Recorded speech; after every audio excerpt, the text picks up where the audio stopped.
میرے بھائی میں نے کوئی مسجد بنائی نہیں ہوئی ہے، نہ میں نے کوئی پلاٹ اپنے چاہنے والوں سے ہتھیا کے اور چندوں کے اوپر آہستہ آہستہ کر کے بلڈنگ کھڑی کر کے اس کے ساتھ ایڈجسٹنٹ اپنا کوئی مکان بھی نہیں بنایا جی. تو اس لیے ضرورت ہی نہیں ہے مجھے کسی مسجد میں جمعہ پڑھانے کی. یہ جتنے لوگ مساجد میں جمعہ پڑھا رہے ہیں یہ ان کے باپ دادا نے مسجدیں نہیں بنائی ہیں، بلکہ انہوں نے لوگوں کے چندے ہتھیا کے یہ مسجدیں بنائی ہیں، اور یہ ان کی سورس آف انکم بھی ہیں. جامعہ مسجد اس لیے بنائی جاتی ہے کہ جمعے والے دن زیادہ لوگ آتے ہیں، زیادہ چندہ اکٹھا ہوتا ہے. ورنہ ان پرنسپل ان سب لوگوں سے آپ پوچھیں کیا اسلام میں یہ چیز پریفریبل ہے کہ گلی میں 3 مسلک کی مسجدیں اور تینوں جامعہ مساجد ہیں. جامعہ مسجد کا کانسیپٹ یہ ہے کہ ہفتے میں ایک پولیٹیکل گیدرنگ ہوگی مسلمانوں کی، جس میں آپ نے مسلمانوں کے جو سیاسی معاملات ہیں اور معاشرتی ایشوز ہیں، معاشی ایشوز ہیں، ان کو آپ نے پبلکلی ڈسکس کرنا ہے. عید کی نماز جو ہے ہماری اینول گیدرنگ ہے، اور حج کی نماز اور حج کے جو اراکین اور باقی ساری چیزیں اس کے ساتھ جڑی ہوئی، یہ مسلمانوں کی انٹرنیشنل گیدرنگ ہے. جی. تو جمعے کا جو خطبہ ہے وہ بیسیکلی ایک سمجھ لیں ایک ہفتے کے بعد یاد دہانی تذکیر کے لیے تھا، جی. جس میں مسلمانوں کے ایشوز بھی ڈسکس ہوتے ہیں اور باقی سارے معاملات. اس لیے اس میں امپلائیڈ ہے کہ ایک شہر کے اندر ایک بڑی جامع مسجد ہونی چاہیے جہاں پہ سب لوگ جمع ہوں. آپ ایران میں چلے جائیں، وہاں پر تہران کے اندر ایک مسجد کے اندر جمعہ ہوتا ہے اور آلموسٹ 1.5 ملین کے قریب لوگ جمعہ پڑھتے ہیں، 7 گراؤنڈ میں نماز، اور پریزیڈنٹ آف ایران وہاں پہ خطبہ دیتے ہیں. بیسیکلی یہ جو خطبات بھی ہیں نا، یہ ایک پولیٹیکل گیدرنگ ہے. تو جو لوگ گورنمنٹ لیول کے اوپر معاملات کو لے کے چل رہے ہیں انہیں جمعہ پڑھانا چاہیے. یعنی ہمارے جہلم شہر میں اصولاً ڈی سی کو نماز جمعہ پڑھانی چاہیے. صحیح. اگر کوئی کہتا ہے جی وہ نماز نہیں پڑھا سکتا تو تقریر تو وہی کرے گا. مولوی کا کام نہیں ہے کہ وہ تقریر کرے. صحیح.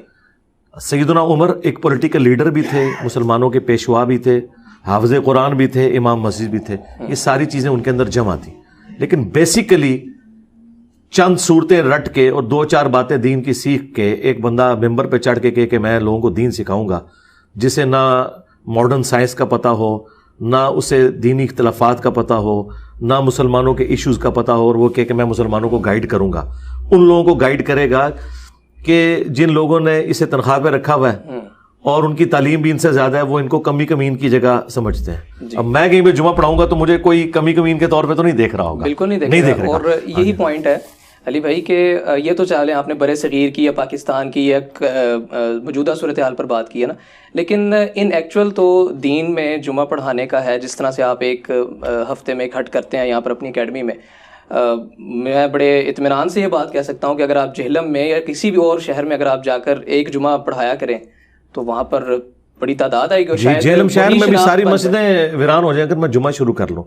لیکن اس کی وجہ نہیں، وہ پتہ کیا ہے، میں نے پہلے بھی کئی دفعہ عرض کیا ہے کہ بنو امیہ کی چالیں جہاں ختم ہوتی ہیں وہاں سے میری عقل سٹارٹ ہوتی ہے. ابھی تک ان کے پاس میرا کوئی کمزور پوائنٹ نہیں ہے. جس دن میں نے مسجد بنا لی نا تو وہ گالی ان کی جسٹیفائی ہو جائے گی جو مجھے اتنے عرصے سے دے رہے ہیں کہ دیکھو اس نے مسجد بنا لی نا، ہم نے پہلے ہی کہا تھا یہ فرقہ بنائے گا، اپنی مسجد الگ کرے گا. مسجد الگ کرنے کا مطلب ہی یہی ہوتا ہے کہ آپ بے شک کسی کو یہ میسج دیں یا نہ دیں کہ میری آپ کے پیچھے نماز ہو جاتی ہے، وہ کہے گا اگر میرے پیچھے ہو جاتی ہے تو آلریڈی اتنی مسجدیں تھیں، تو نے اپنی الگ مسجد کیوں بنائی. آپ کو پتا پاکستان میں جتنی مسجدیں بنتی ہیں نا وہ ضرورت کی بنیاد پہ نہیں بنتی. آپ اسلام آباد میں چلے جائیں، چپے چپے کے اوپر آپ کو مسجدیں نظر آئیں گی. آپ کہیں گے ایک محلے میں 2 مسجدیں کیا کر رہی ہیں؟ وہ 2 اس لیے کر رہی ہیں کہ جب وہ بریلویوں کو الاٹ کرتے ہیں نا تو دیوبندی اس وقت تک کاٹتے رہتے ہیں CDA کو جب تک کہ مجبور ہو کے ایک پلاٹ ان کو نہیں وہ الاٹ کر دیتے. یا دیوبندیوں کو مسجد مل جائے تو بریلوی اس وقت تک انہیں کاٹتے رہتے ہیں جب تک کہ وہ انہیں مسجد نہ دے دیں. تو یہ ان کے شر سے بچنے کے لیے چپے چپے پہ انہوں نے مسجد، اور دونوں جامع مساجد ہوتی ہیں